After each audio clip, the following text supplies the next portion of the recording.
नमस्कार, मी डॉक्टर ईशा। भारतीय स्वयंपाकघरांमध्ये मसाल्याचे पदार्थ फार पूर्वापार चालत आलेले आहेत। त्याचे वैद्यकीय दृष्ट्या सुद्धा खूप सारे फायदे आहेत। सो ओवा आणि शेपा या जोडगोळीचे काय काय उपयोग आहेत ते आज आपण बघूया। आपण म्हटलं की बाळण शेपा किंवा फेनेल सीड्स असं त्याला म्हणतात। गॅसेस ज्यांना होतात किंवा गॅसेस धरणे, पोट डबडबल्यासारखे होणे, गॅसेस व्यवस्थित पास न झाल्यामुळे बेचैन वाटणे, असं झाल्यास ओवा आणि शेपा या भाजाव्यात आणि पाव चमचा गरम पाण्यासोबत घ्याव्यात। दुसरा उपाय म्हणजे काय यासाठी, ओवा 25 ग्रॅम, शेपा 25 ग्रॅम भाजून घ्याव्यात। 10 ग्रॅम सुकं खोबरं, ते अगदी माइल्ड भाजावं, खूप अगदी त्याला जाळू नये, अगदी माइल्ड भाजलेलं सुकं खोबरं हे 10 ग्रॅम।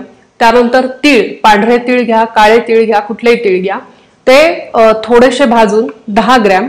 आणि सैंधव मीठ तुम्हाला माहिती असेल किंवा पिंक सॉल्ट किंवा रॉक सॉल्ट असं ज्याला म्हणताय आजकाल, तर ते 5 ग्रॅम असं मिक्सचर एकत्र करून ठेवा। आणि जेवणानंतर दोन्ही वेळेस अर्धा अर्धा चमचा तुम्ही गरम पाण्यातून ते घेऊ शकतात। गॅसेसचा त्रास होणे, अपचनाचा त्रास होणे याच्यामध्ये खूप सारा रिलीफ देता येतो।